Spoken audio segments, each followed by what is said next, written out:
Shalom, perkenalkan nama saya Sylvia Andriani dengan NIM 24101007, Prodi PKK 1 semester 1.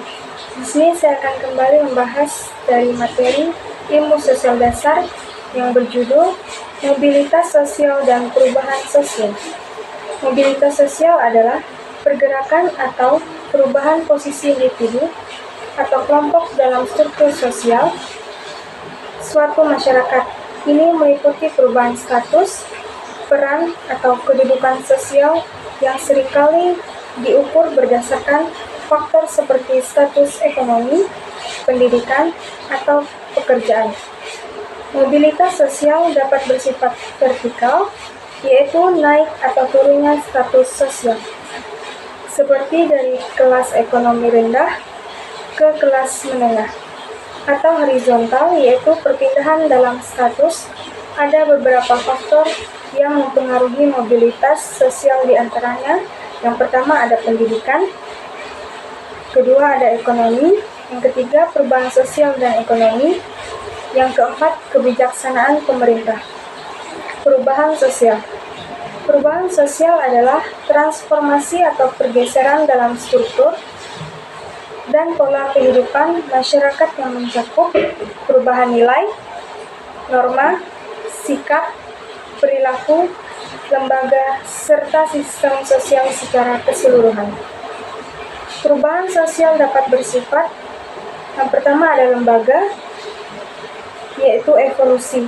Perubahan terjadi secara perlahan seperti perubahan alat istiadat atau kebiasaan hidup dalam masyarakat. Tradisional yang berlangsung dalam jangka waktu panjang. Yang kedua yaitu cepat atau revolusi. Perubahan terjadi secara mendadak dan signifikan, seperti revolusi politik atau ekonomi yang bisa mengubah struktur masyarakat dalam waktu singkat. Beberapa faktor yang mempengaruhi perubahan sosial antara lain, yang pertama ada teknologi, kebudayaan, kebijakan pemerintah, dan lingkungan alam. Mobilitas sosial penting dalam memahami dinamika masyarakat karena memengaruhi bagaimana individu memandang peluang hidup mereka dan bagaimana masyarakat secara keseluruhan dapat mengalami perubahan dalam struktur sosialnya. Teori yang menjelaskan mobilitas sosial antara lain, yang pertama ada teori fungsionalisme. Menurut teori ini, mobilitas sosial berfungsi untuk menempatkan individu sesuai dengan kemampuannya dalam masyarakat. Teori ini menekankan pentingnya meritokrasi, yaitu penempatan individu dalam struktur sosial berdasarkan bakat dan prestasi.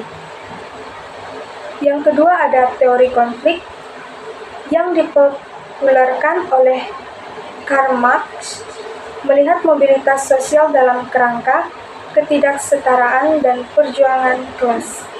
Yang ketiga ada teori interaksionisme simbolik.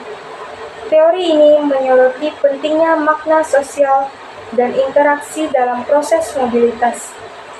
Mobilitas sosial dipengaruhi oleh bagaimana individu membangun identitas dan memandang peran mereka dalam struktur sosial. Sekian pembahasan dari pertemuan ke-9 Ilmu Sosial Dasar. Terima kasih. Tuhan Yesus memberkati.